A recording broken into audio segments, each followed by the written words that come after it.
Propaganda is described by the Oxford Languages as being information, especially of a bias or misleading nature, used to promote or publicize a particular political cause or point of view. In other words, propaganda is used to inform its audience of a desired narrative. A time at which this was very prevalent in Western art was during the neoclassical era, which had subsequently taken place during the French Revolution.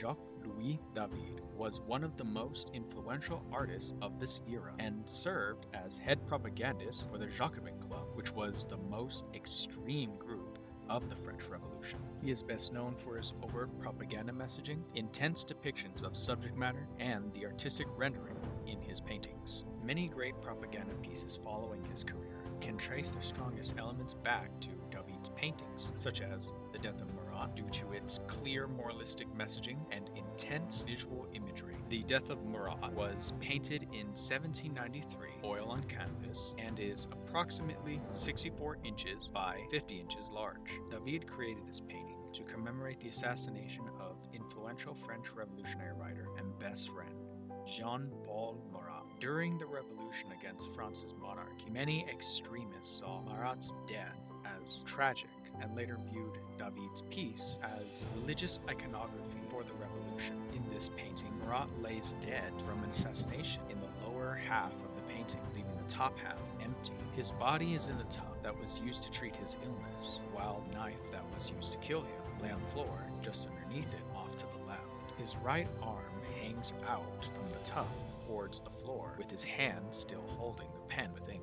His left arm lay out across the desk that was used to write on over the tub, while his left hand is still holding the very letter that was used by his assassin to visit him. The pen and paper establishes to the audience what Marat had done in life. The bloody knife shows the betrayal of his visitor, while his body's pose resembles that of Christ in Michelangelo's Pieta in St. Peter's of Rome. By depicting Marat's body in a similar pose as Christ and making him the central focus of the painting, equates Marat and the cause that he died for to the divine. This kind of depiction can be seen in artwork from later ideological movements long after David's life. Yvonne Korshaw describes the depictions of David's work as masculine heroes engaged in high-minded sacrifice for transcendent values of patriotism and conscience. These values are greatly present in communist artist Nikolai Nikolaevich Zhukov's We Will Defend Moscow, created in 1941 on color offset lithograph, approximately 35 13/16 by 23 5/8 inches large. We Will Defend Moscow was created to inspire the Soviet people to defend Moscow from the Nazis conquering the city. In the foreground is a Soviet soldier holding up his rifle in his right hand, while the wind blows his cloak and cape to the right side of his body, expanding his appearance, thus making him seem far larger and capable than he may actually be. In the background, the tallest peak of the Kremlin is placed against the brightly colored sky to help associate it with enlightenment and near divinity, to instill in the viewer a moral duty to defend it. Korshak wasn't wrong to point out David's use of masculine imagery, for the same traits tend to appear in other propaganda pieces even when depicting women. David's influences can also be seen in Miller J. Howard's We Can Do It poster when portraying his moralistic message. Howard's We Can Do It was created in 1942 on paper photolithograph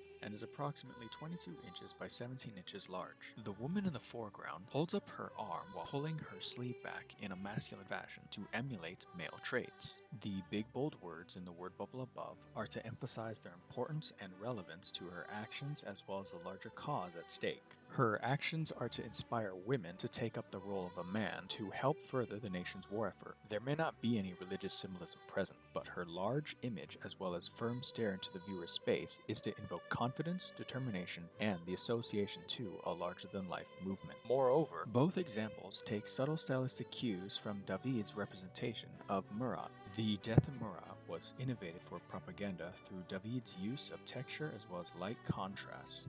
The light contrast isolates shadows from lit areas on all subjects, further establishing a dim candlelit area as well as the time the scene takes place. This creates in the viewer's mind a somber atmosphere as if it were a tragedy.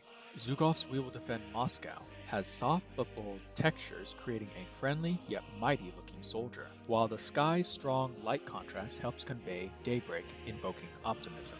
The textures of Howard's We Can Do It are used to isolate soft shadows from high contrast areas, which emphasizes the woman's features. As shown, David's innovations were brilliantly used and influenced later artists' propaganda pieces. In conclusion, the elements established in David's Death of Marat influenced later propaganda pieces due to its clear moralizing message, intense imagery, and artistic rendering. David didn't invent propaganda, he merely advanced compositional techniques used to sway potential audiences. Propaganda is to inform audiences of positive and negative figures, the necessary or unnecessary actions, and framing of events. The Death of Marat pays respects to Jean-Paul Marat and frames his death as tragic martyrdom. The primary focus behind its creation was intent and narrative, just like in We Will Defend Moscow and We Can Do It.